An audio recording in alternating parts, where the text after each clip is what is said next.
Hello friends, welcome back to my channel legal help in Hindi. Friends, आज के इस video में हम बात करने वाले हैं एडीजे कोड के बारे में। एडीजे कोड के बारे में आपने अक्सर सुना होगा। एडीजे कोड क्या होता है, यहाँ पर केस किस तरह से फाइल किया जाता है, इनकी पावर क्या होती है, इनकी फंक्शन क्या होती है। आज के इस वीडियो में हम इन सभी टॉपिक को कवर करने वाले हैं।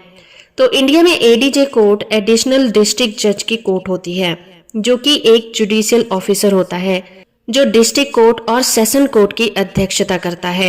एडिशनल डिस्ट्रिक्ट जज की पावर डिस्ट्रिक्ट जज के जितनी ही होती है, और सिवाय इसके कि वो डिस्ट्रिक्ट जज के एडमिनिस्ट्रेटिव कंट्रोल और सुपरविजन में काम करते हैं।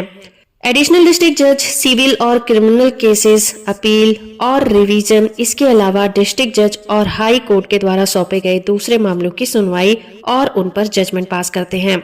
तो इस वीडियो में हम एडीजे यानी कि एडिशनल डिस्ट्रिक्ट जज के रोल, रिस्पॉन्सिबिलिटी, ज्यूरिस्डिक्शन और पावर को डिस्कस करेंगे। बात करते हैं उनकी क्वालिफिकेशन की।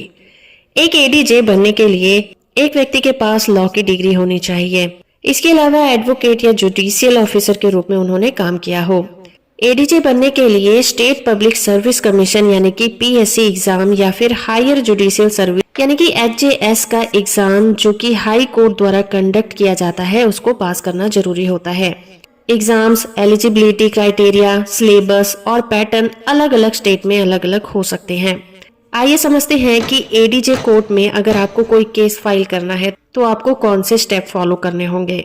पहला तो ये कि you need to prepare your plaint और कंप्लेन। अपने ग्राउंड्स और फैक्ट के बेसिस पर जिसके साथ अपने मामले को सपोर्ट करने के लिए आपको डॉक्यूमेंट्स और एविडेंस को उसके साथ अटैच करना होता है, या फिर आप ई फाइलिंग पोर्टल के जरिए भी अपना केस फाइल कर सकते हैं। जिसके बाद कोर्ट फी पे करनी होती है, जो कि स्टेट गवर्नमेंट डिसाइड करती है। फी पेमेंट मोड आपका कुछ भी हो सकता है, जैसे कि ई पे फैसिलिटी, ऑनलाइन मोड, ऑफलाइन के द्वारा कर सकते हैं, और आपका जो फी अमाउंट होगा वो आपके केस के नेचर और वैल्यू पर डिपेंड करता है। जिसके बाद एडीजे कोर्ट में आपका केस दर्ज होगा। कोर्ट में आपको एक वकालतनामा भी सबमिट करना होता है, जो कि ये बताता है कि ये वकील इस केस की पैरवी करने के लिए ऑथराइज किया गया है। जिसके बाद आपको अपनी कंप्लेन या प्लेन की कॉपी अपोजिट पार्टी को बाय पोस्ट या फिर कुरियर के थ्रू भेजना होता है। जिसके बाद अपोजिट पार्टी रिस्पॉन्स करने के लिए एक written statement within 13 days court में फाइल करती है। जिसके बाद आपका केस एडीजे कोर्ट में स्टार्ट हो जाएगा और कोर्ट के द्वारा दी गई डेट पर आपको कोर्ट में मौजूद रहना होगा। कोर्ट दोनों पार्टीज को चाहे तो सुलह समझौता करने के लिए मीडिएशन में भेज सकती है, और during the pendency of case court मामले में इंटरिम ऑर्डर या इंजंक्शन दे सकती है। और लास्ट में कोर्ट का फाइनल जजमेंट या डिक्री आती है, जो केस के मेरिट्स और एविडेंस पर बेस होता है। आइए समझते हैं कि एक एडीजे की पावर क्या होती है। एक एडीजे के पास डीजे यानी कि डिस्ट्रिक्ट जज जितनी पावर होती है, सिवाय इसके कि एक एडीजे डिस्ट्रिक्ट जज के एडमिनिस्ट्रेटिव कंट्रोल और सुपरविजन में काम करता है। ADJ civil matter, criminal matter और अपील और रिवीजन सुन सकता है। एडीजे डिस्ट्रिक्ट कोर्ट या हाई कोर्ट के द्वारा असाइन किए गए केसेस को भी देख सकता है। ADJ interim orders, injunction, bail देना, रिमांड में लेना, फाइन इम्पोज करना, पेनल्टीज लगाना, कंपनसेशन अवार्ड करना, डिक्री और जजमेंट पास करना जैसे काम करती है। एक एडीजे क्रिमिनल प्रोसीजर कोड के तहत वारंट, सम्मन और सर्च ऑर्डर इशू कर सकता है। एडीजे एग्जीक्यूटिव मजिस्ट्रेट के पावर को भी यूज कर सकता है। आइए अब जानते हैं कि एक एडीजे के फंक्शंस यानी कि काम क्या होते हैं।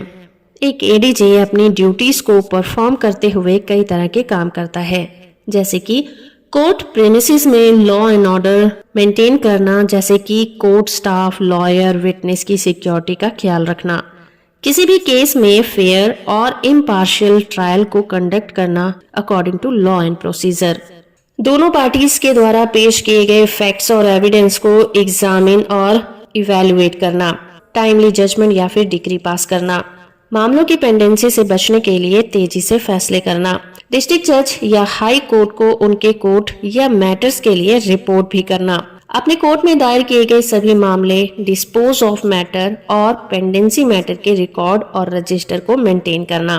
तो दोस्तों, इस वीडियो में हमने एडीजे की क्वालिफिकेशन, फंक्शंस, किस तरह से इनकी कोर्ट में केस को फाइल किया जाना है, उसका प्रोसेस क्या होगा, इनकी पावर और फंक्शन, इन सभी चीजों को डिस्कस किया। होप कि आपको ये वीडियो पसंद आया होगा। इस बारे में किसी भी तरह की क्वेरी है तो कमेंट करके जरूर पूछिए। वीडियो को लाइक और शेयर करना बिल्कुल मत भूलिएगा।